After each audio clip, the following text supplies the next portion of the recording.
Шымкент қаласына қарасты Абай ауданында салт дәстүр байқау өтті. Шара ардагерлер кеңесінің ұйытқы болуымен қолға алынды. Мақсат ұлтымыздың салтын насихаттап, жас ұрпақтың бойына рухани құндылықтарды сіңіру болып отыр. Салтанатты жиын барысында ырым жоралғылар сахна төріне қойылып, ұлттық дәстүрлер көрініс тапты.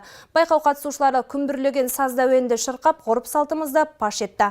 Аналар салт дәстүрді сары алтындай бағалар атауымен өткен сайыс ұйымдастырушыларының сөзінше, аталмыш шара жыл сайын өткізілетін дәстүрге айналған. Басты мүдде ұлттық дәстүр көрініс тапқан жиын арқылы жас жеткіншектердің патриоттық сезімі мен ұлтына деген сүйіспеншілігін ояту. Бүгінгі өтіп жатқан іс-шара қазақтың ұлттық ұмытылып бара жатқан дәстүрлерін мына қала жастарына ауыл көрмеген. Сол ұлт дәстүрлерді көрсете отырып, сол баланың бойына сіңдіру. Бұл мәселені ұйымдастырып жатқан қала бойынша ұйымдастырылып жатыр.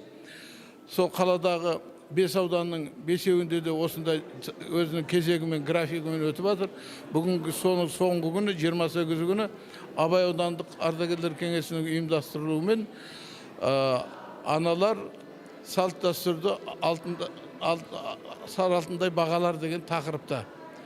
Бұндағы мақсат жаңағы айтқаным, осы жиынға қатысып отқан, басқа да осы телевизор арқылы көретін жастар қазір көп қаланың балдары ауыл жерде емес, қалалық жерлерде бұрынғы ата-бабадан келатқан дәстүрлерді көрмегеннен кейін, ұмытылып баратқаннан кейін, мынау ардагерлердің өзі соны ұйымдастырып, сол жастарға ұлттық тәрбие беру мақсатында істелініп жатқан тірлік.